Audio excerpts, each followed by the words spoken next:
Llega el mediodía e iniciamos las 2 horas más atrevidas e incautas del día. Felipe Bianchi y Rodrigo Gómez comienzan el recorrido por las avenidas informativas de esta metrópolis. Bienvenidos a la conversación que marca la jornada. Bienvenidos a Metrópolis. Hola, ¿cómo están? Muy buenas tardes, bienvenidos a este lunes 4 de enero, las 12:01, damos inicio al primer programa del año de Metrópolis en Radio La Clave. Sí, el primer programa del año. Les deseo un muy buen año a todo el mundo, les mando un abrazo muy grande. Afortunadamente ya no se dan abrazos solamente por la pandemia, basta con un choque de manos, un codito, no hay que darse esos abrazos que la verdad que yo odiaba, que me imagino que Felipe Bianchi también odiaba, así que un muy buen año, que sea un buen año para todos. Como todos los días nos pueden escuchar en nuestra página web www.radiolaclave.cl y en nuestras redes sociales, Facebook Radio La Clave y en nuestro canal de YouTube Radio La Clave. Como todos los días, y parto el año saludando a quien hace posible que este programa vuele por las distintas plataformas de Radio La Clave, por su señal web, por sus redes sociales, a Jesús. Jesús, ¿cómo está? Muy buenas tardes, gracias por estar dándonos todo el soporte al otro lado de la mampara, en los controles. Jesús, muy buenas tardes y que sea un gran año. Y de inmediato saludo a Felipe Bianchi, nuestro presidente, quien tuvo una mañana muy especial, un hito, porque su Elena, porque nuestra Elena está dando la PTU. Felipe Bianchi, ¿cómo estás? Te mando un abrazo de año nuevo muy grande, que tengas un buen año y que a la Elena le vaya muy bien en su prueba que está rindiendo el día de hoy. Hola, ¿qué tal, querido Rodrigo? Un abrazo grande para ti, para Cristian, para Jesús, para todo el equipo de Metrópolis, para toda la gente que escucha, auditores, auditoras, para toda la familia de Metrópolis que inicia este año con la alegría de que ha sido un año redondo para Colo-Colo. Así es, Felipe, y de inmediato saludo a nuestro editor, a que se encuentra frente a mí en el locutorio de Radio La Clave, a Cristian Peñalillo, a nuestro Garrincha, que tuvo un fin de año con su familia, que tuvo un fin de año tranquilo, con mucho ejercicio. Ya se le ve a Felipe que está muy musculoso. ¿Te acuerdas que el otro día le decían que estaba duro, que estaba bien? Urgente. Bueno, Urgente. se compró el cuento, se compró unas bandas elásticas, se compró unas pesas, se armó un gimnasio. No. Sí, se armó un gimnasio en su departamento. Ridículo o ridículos. ¿Te acuerdas? Bueno. No va para tanto. ¿Te acuerdas, Felipe, de ser ridículos o ridículos? Sí. ¿Pero Bueno, tiene bigote ya? Sí, se dejó, Lo estoy evaluando. Un incipiente bigote tiene nuestro editor, que está dedicado a la... No sé si al fisicoculturismo, pero está culturando su físico. Cristian, ¿cómo estás? Muy buenas tardes. Muy buenas tardes, mi querido Rodrigo. Buenas tardes, presidente, a todos los amigos de esta metrópolis. Así es, efectivamente, cambiamos el año y entramos a meterle deporte, que hace bastante tiempo lo teníamos de lado. Entra el deporte, salen los destilados. Así que me parece muy buena la combinación para arrancar bien este 2021. No sé si en mi familia vemos con buenos ojos que se acaben los destilados, pero bueno. Bueno, no, pero no en su caso, presidente, evidente. Oye, Felipe, Cristian, ya cada uno celebró con su familia en forma... respetando los protocolos. Yo sé que Felipe respeta los protocolos, Cristian, tú también. Así eres es. muy respetuoso. Yo no tenía ni una posibilidad de no respetar los protocolos, así que iniciamos un nuevo año de programas. Les mando un abrazo a todos, pero voy a comenzar, Felipe, el primer programa del año, recordando a Manola Robles, periodista de Radio Cooperativa, que nos dejó ayer. No tuve la suerte de conocerla, pero sí tuve la tranquilidad de crecer escuchándola a diario en Radio Cooperativa. Eran años muy duros, años en que el periodismo no era fácil, no era solo un oficio, sino que en la dictadura, para ser periodista, había que de verdad ser valiente, y ella lo era. Yo no tengo ni una duda que ella lo era. Hace un tiempo leí una entrevista, Felipe, y explicaba cómo era hacer periodismo en época de la dictadura. Me llamó la atención que finalmente fue algo muy importante. Lo principal, por ejemplo, era no tratar de dictador a Pinochet, porque si lo tratabas de dictador, generabas una oposición y no te permitía lo más importante, que era la información, que era la noticia. Bueno, en realidad, mejor que voy a dejar la palabra a Felipe, quien seguramente la conoció, no tengo la certeza, pero seguramente la conoció y tiene una visión periodística de lo que fue Manola Robles para todos los chilenos. Sí, claro que la conocimos con Cristian. Sí, de pues. hecho, bueno, yo un poquito antes en la cooperativa, en los tiempos duros, acuérdate que yo empecé en la radio en la cooperativa el 89. Ah, claro. En Ovación en cooperativa, y en esa época, claro, estaba en prensa Manola Robles, y era una figura muy importante, sobre todo para los estudiantes de periodismo de esa época, porque era una de las pocas voces que efectivamente nos permitía mantenernos no solo informados, no solo tratando de saber exactamente lo que estaba pasando, con esos tambores que todavía uno los escucha y le retumba algo adentro, porque le da entre susto, emoción y un poquito de ansiedad, sin duda, los tambores de la cooperativa. ¿Qué va a pasar ahora? ¿Qué nos van a informar? Era como el anuncio breaking musical, news. Eran breaking news. Que era una mezcla rara, porque era entre la alegría y la emoción de estar escuchando las noticias de verdad y no las porquerías que daba TVN o los diarios en general y otras cosas que eran pura propaganda del régimen, y saber que en rigor la mayoría eran malas noticias, era gente asesinada, eran temas bien complejos. Entonces fue una época muy, muy especial que nos mantuvo a todos los que estudiamos periodismo en esa época, además con la ilusión de que había espacios que algunos valientes y algunas valientes mantenían muy vivos, y una de esas fue Manola Robles, sin duda. Y después nos tocó vivir en la Radio W, cuando se creó la Radio W, y fuimos junto con Cristian, con el Bomba y con varios más, Felipe Camiroaga, el Rafa Araneda, el Rumpi y otros, a crear el primer equipo de esa Radio W.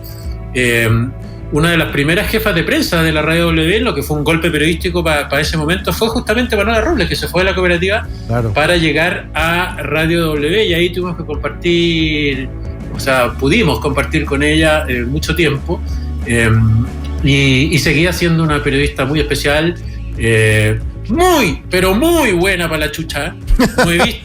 No he visto una señora mejor para la chucha que. Pero la que chucha bien dicha. Robles. La chucha bien dicha. No. ¿Con talento o sin talento? Todo el día, salvo cuando estaba al aire. Me acuerdo una vez que lo recordó en redes sociales hace poco en Naola, una vez que Naola cometió el error y la torpeza de usarle el tacho del café. Ya. Sin saber que era el de ella. ¡Oh! Bueno, le pegó, pero como 3 días seguidos, no se atrevía a aparecerse. Era divertida en ese sentido. El chico me puede. Mira, te lo voy a decir en una palabra. Avergonzaba al chico Peñailillo, imagínate. Mira. Sí, yo la conocí, de hecho, en esa etapa en W, y inmediatamente era una mujer llamativa, bajita, pelo corto, con una voz ronca, y que generaba en su círculo buena para fumar. Sí, buena para fumar, buena para el pucho y para el café. Y me acuerdo que atraía a ese grupo de periodistas que tenía el departamento de prensa de Radio W, y ellas y ellos, periodistas y periodistas hombres, la miraban con mucha admiración, y evidentemente uno, al recordar su voz ahora, evidentemente se te vienen momentos súper potentes, especialmente en la época de la dictadura. Se hacía respetar no solo, Rodrigo, por su trayectoria, por su valentía en los tiempos difíciles, por su inteligencia, más tal como contabas tú. Siempre ella decía, había que ser leso para ir a pelear como el loro contra el tren, diciendo cosas terribles al aire, y tratábamos de suavizarlas siempre, pero que la gente se mantuviera informada.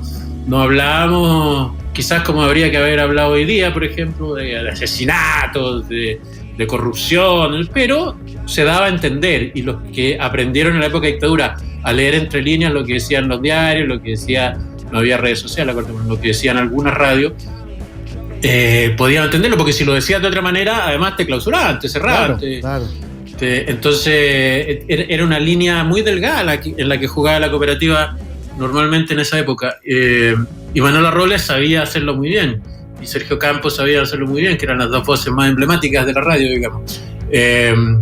Así que nada, un recuerdo enorme para ella, que como digo, se hacía respetar por su talento profesional, pero también se hacía respetar en el día a día, porque ay, el que se le cruzara. Un lindo homenaje, un lindo recuerdo de quien hizo periodismo en la época de la dictadura, antes y después de la dictadura, siguió haciendo periodismo, y ese periodismo que yo creo que estaba en cooperativa hasta el último tiempo, por eso. Hasta que no pudo seguir trabajando, y se había modernizado bastante, porque era la jefa del área de opinión. internet. Sí. Pero en internet, en digital, digamos. Exactamente. Claro.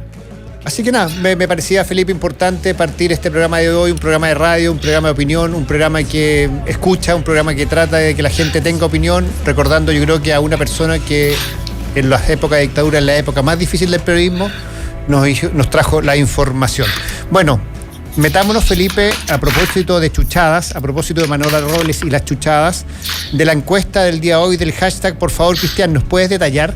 Claro que sí, está directamente relacionado con el juego de ayer, disputado en el norte entre Antofagasta y Colo-Colo, y el gesto grosero y vulgar, y además de las palabras, de Gustavo Quinteros, que fue captado por la imagen del CDF y también por el árbitro del partido, que lo terminó expulsando. El hashtag del día de hoy es bastante claro, gráfico y entendible. Metrópolis Pato Yáñez. ¿Por qué? Pato Yáñez por Patricio Nazario. Claro. El gol en Paraguay. El pobre Pato. El gol en Paraguay. Es que el Pato, ¿ves que pasa algo así? Su historia, el Pato, La verdad que uno de los jugadores más difíciles que me tocó marcar en mi carrera fue el Pato Yáñez. La verdad que se giraba, tenía mucha potencia. Por eso lo vamos a recordar, por la potencia. Por el gesto en el Maracaná al momento de que sacan al Cóndor Rojas de la cancha. Usted se acordará, Felipe estaba ahí. Nosotros, quien a través de la televisión observamos justamente cómo la cámara en primer plano mostraba sus dos manos llevadas a la zona genital. Entonces vamos a hablar, entonces tenemos que ser, para ser preciso, hay que hablar de medio Pato Yáñez, porque esto fue con solo una mano. Claro, pero para que el contexto se entienda. 50% del Pato Yáñez. Es Metrópolis Pato Yáñez entonces. No, espérate. Y hagamos la diferencia desde el principio. Una cosa, en una situación extrema, un jugador que no está bien tampoco, pero el mismo Pato lo dice, pero un jugador haciéndole un gesto al público rival, claro, a la barra rival, y otra cosa, con un compañero, técnico haciéndole un gesto a los jugadores del equipo rival, que es completamente insólito y yo al menos no lo había visto nunca. Pero son cosas completamente distintas, así que el que lo está juntando se está equivocando. Un jugador del Maracaná, yo con las pulsaciones a 180 las dejo de lado, pero en el Maracaná con un compañero que estaba cortado, que él no sabía lo que estaba pasando. El público, el escenario, claro. Hacia la masa NN, que es muy distinto que a un jugador que está en la cancha compitiendo contigo, claro. No, y un partido sin público en Antofagasta.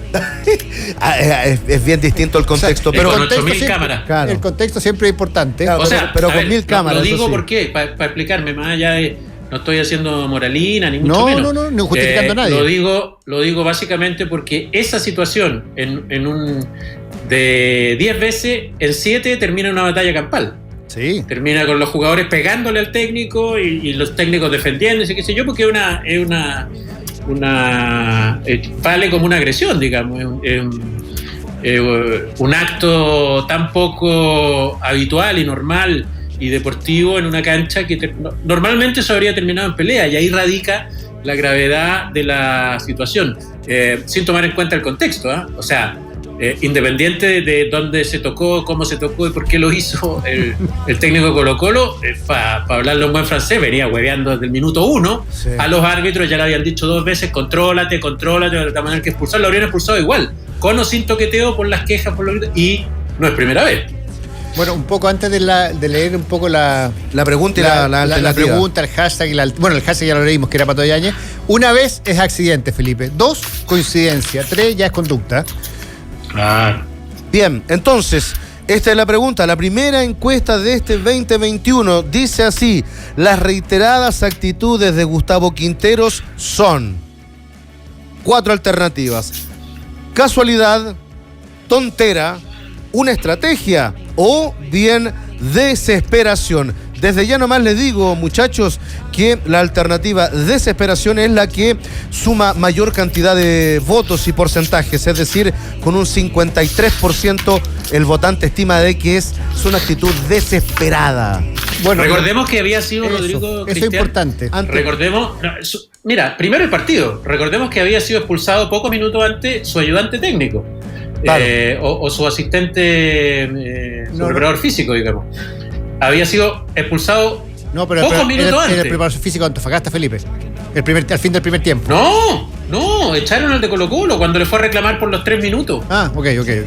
Al árbitro, que tenía que ir a reclamar ahí. Entonces ya habían echado a alguien del cuerpo técnico de Colo-Colo en este partido más encima. Y ya a Quintero le había tocado 2 o 3 veces en ocasiones anteriores. Entonces, claro, como dices tú, ya marca una conducta, un modo de ser, un modo de actuar que había estado sazonado además, porque esto son cosas que ocurren en la cancha, había estado sazonado además por lo peor de todo para mí, que es haber puesto en duda la honorabilidad de los árbitros chilenos al decir que el campeonato estaba arreglado para perjudicar a Colo-Colo. O sea, venía de eso Quintero, no venía de ser un técnico sin mácula, muy elegante o cualquier cosa, venía de cagarla una y otra vez en la última fecha. Entonces, por eso las cuatro alternativas son muy, muy distintas. Casualidad es que algo que, como él, a ver, reconozcamos que él después pidió perdón, y el perdón siempre es aceptado, siempre es reconocido. Me parece que es un gesto, no sé si de humildad, es un gesto que me parece a mí que hay que reconocerlo y nombrarlo también, porque él después hizo una conferencia de prensa. Sí. Él no pudo estar en la conferencia post partido porque estaba suspendido, que después en la galería él está prohibido dar instrucciones, como le pasa a Holland, él estaba dando instrucciones, pero bueno, me parece a mí que también hay un problema de protocolos. Cuando tú expulsas a un entrenador, el entrenador no puede quedarse en la galería. Tiene que irse al camarín. El camarín. Y ahí nuevamente los árbitros cometen errores. Errores de protocolo más graves, como menos graves, por ejemplo, que me va a salir un poquito del partido ayer. Es impresentable que ayer el arquero de la Universidad de Chile y el árbitro estuvieran vestidos iguales. Iguales, idénticos. Pero bueno, están cometiendo errores de protocolo. Pero bueno, volvamos al tema que nos convoca. Un tema y la alternativa, que es casualidad, es que haya sido una cosa que le salió. Ahora, de verdad, Felipe, si yo estoy discutiendo contigo adentro de la cancha, fuera de la cancha, en un mall, no haría un Pato Yáñez con nadie. O sea, para hacerlo, tiene que ser un gesto que esté dentro de tu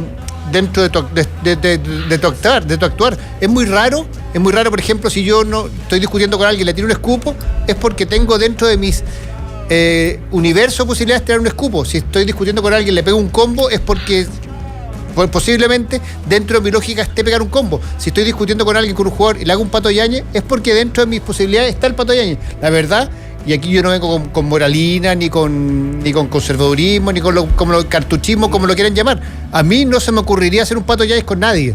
No está dentro de mi lógica. No. Es otro plano quizás, porque tiene que ver con la educación, y en eso podemos estar de acuerdo y discutirlo o no, pero lo que nunca se nos puede olvidar, porque uno ve en las redes sociales algunos que porque son hinchas o por lo que sea se les olvida un poquito, lo que nunca se nos puede olvidar es que en el deporte hay reglas, y cuando los que tienen que conocerlas y respetarlas las incumplen, lo que corresponde es que sean castigados, digamos. Está muy bien y correspondía la petición de disculpas por parte de Quintero, pero eso no lo libera de un castigo, digamos. No porque te disculpes, la ley no va a actuar contigo. Es como, sí, perdón, ¿sabe qué? Algo me pasó y le di 2 balazos. Bueno, ok. Qué bueno que te disculpaste, porque hay otros en nuestra historia que no se han disculpado todavía, no se disculparon nunca, que mataron, que asesinaron, que torturaron, que enterraron sin decir dónde, y hasta el día de hoy no piden perdón. Es mejor pedir perdón, sin duda, pero no te libera del castigo que te tiene que venir de acuerdo al reglamento de la actividad donde estás jugando. Y me parece que el castigo para Quintero hoy tiene que ser grande. Lo que sí me tranquiliza, que es reincidente total, pues por eso te digo. Él dice que entonces, lo que sí me tranquiliza, muchacho, es que con rapidez y velocidad, como corresponde en estos casos, reaccionó uno de los organismos que tenía que reaccionar, que es el Colegio de Entrenadores, que hizo una gran declaración, ¿o no?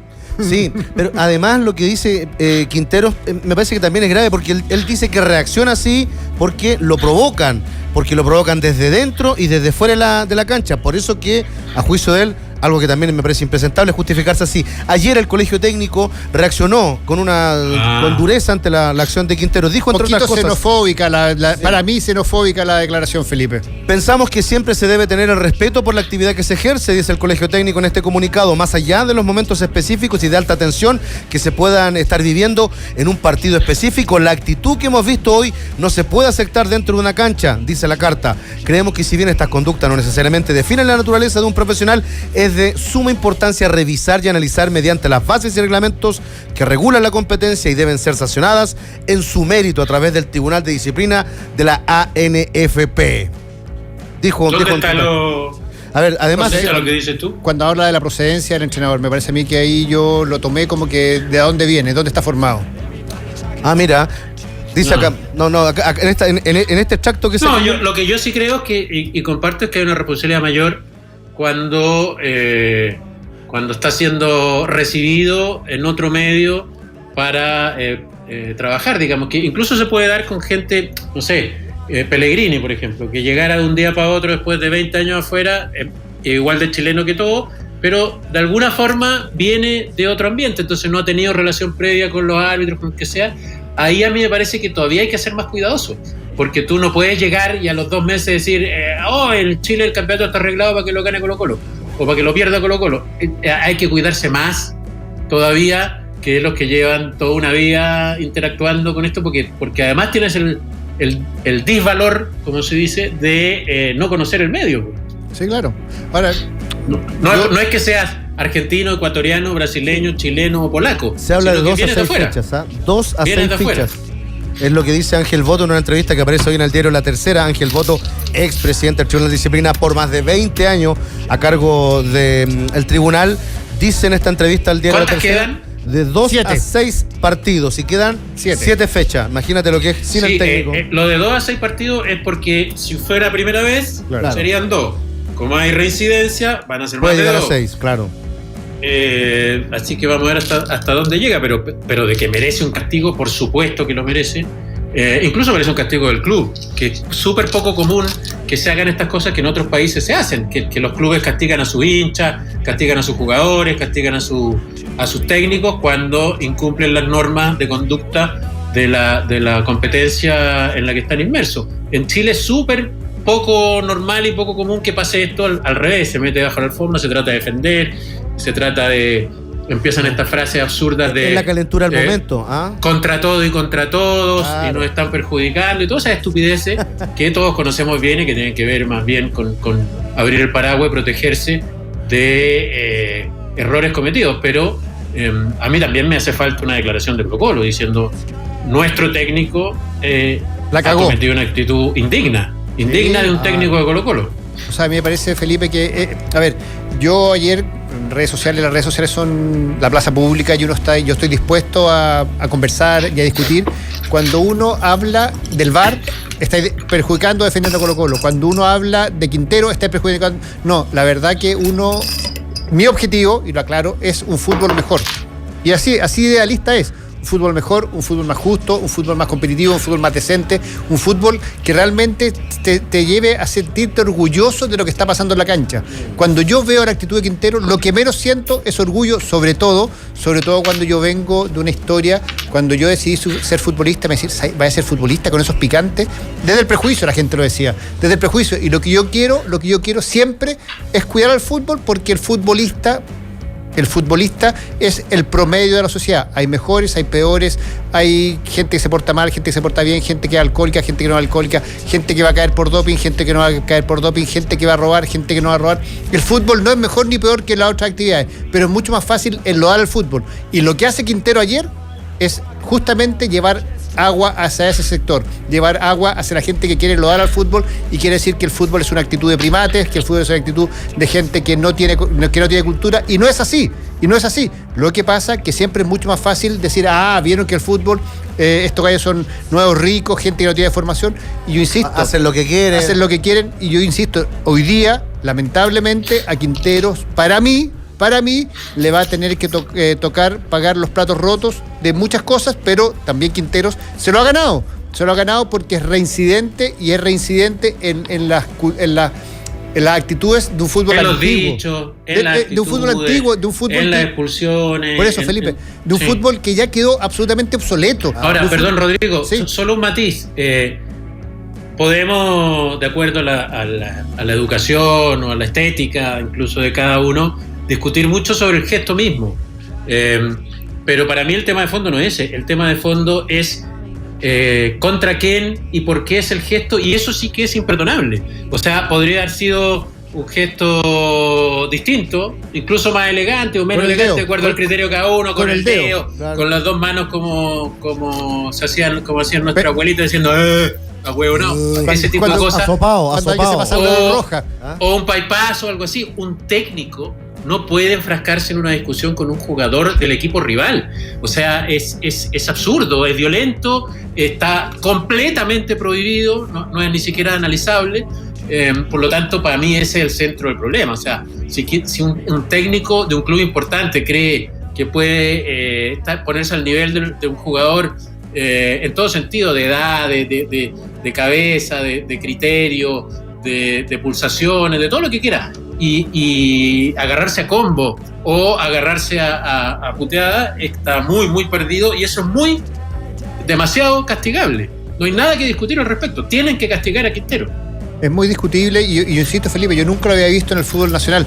Hay técnicos que son muy excéntricos, voy a hacer el ejemplo, y que nunca lo hizo. Me acuerdo que una vez incluso Clavito Godoy le pegó una patada y le botó una chuleta a un reportero. Un reportero, sí, que está impresentable. Sí.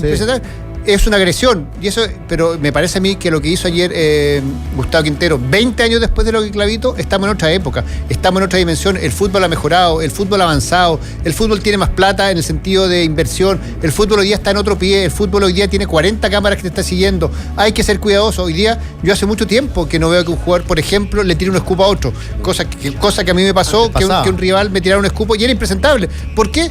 Porque el fútbol ha ido mejorando, se ha ido profesionalizando, ha ido mejorando culturalmente, y esto me duele a mí, y es por eso que me duele a mí que Gustavo Quintero tire inmediatamente 20 años para atrás, porque lo que cuesta avanzar, tú das un paso para adelante y vas construyendo, y vas mejorando, y vas cambiando la imagen del fútbol, vas cambiando la imagen de la industria, y viene un entrenador que ha sido entrenador de selecciones, que es un entrenador que tiene cultura, en teoría. Que ya estuvo acá, fue campeón. Que fue campeón con la Universidad Católica, y es por eso cuando el asistente de él, que en la conferencia de prensa decía, todos conocemos cómo es Gustavo Quintero. O no lo conocíamos, o conocíamos cómo era Gustavo Quintero. Hay un antes y un después de lo que pasó ayer, Felipe. Hay un antes y un después, y el encargado, y yo no lo estoy sepultando, pero sí lo que estoy diciendo, y estoy compartiendo contigo, Felipe, que este tipo de actitudes. Ojo, es entrenador de Colo-Colo. Rodrigo. Perdón, Cristian. Colo-Colo es el equipo más importante de Chile. Es el equipo más popular de Chile. Es el equipo que ha salido más veces campeón en Chile. Es el único equipo que ha salido campeón de la Copa Libertadores en Chile. Es el equipo que tiene que tener y darle... O sea, yo le exijo más... De verdad, yo le exijo más a un entrenador de Colo-Colo que a un entrenador de La Calera. Le exijo más a un jugador de Colo-Colo que a un jugador de Antofagasta. ¿Por qué? Porque están en el equipo más importante, están en la plataforma que todo el mundo sigue. No son ídolos, no son referentes, pero sí tienen que tener una conducta intachable. Ya ahí está la señal que le da, lo pongo yo, muchachos, la señal que le da el técnico a sus jugadores, el técnico a su camarín. Es de desesperación, es de creer que puede zafar ante una conducta como esta. ¿Qué señales puede tomar, recepcionar el futbolista? Y dice, si lo hace el entrenador, yo también, pues voy y le pego una patada en la clavícula al rival, si lo hizo mi técnico, desde otro tipo de violencia, ¿cierto? Que es a través de los gestos y de la voz. Me parece que también es preocupante. Colo-Colo todavía no se ha zafado de nada. Entonces, estas actitudes histéricas y ordinarias de Quintero, Felipe, puede también repercutir en cómo el camarín asuma y tome esta actitud y estos gestos.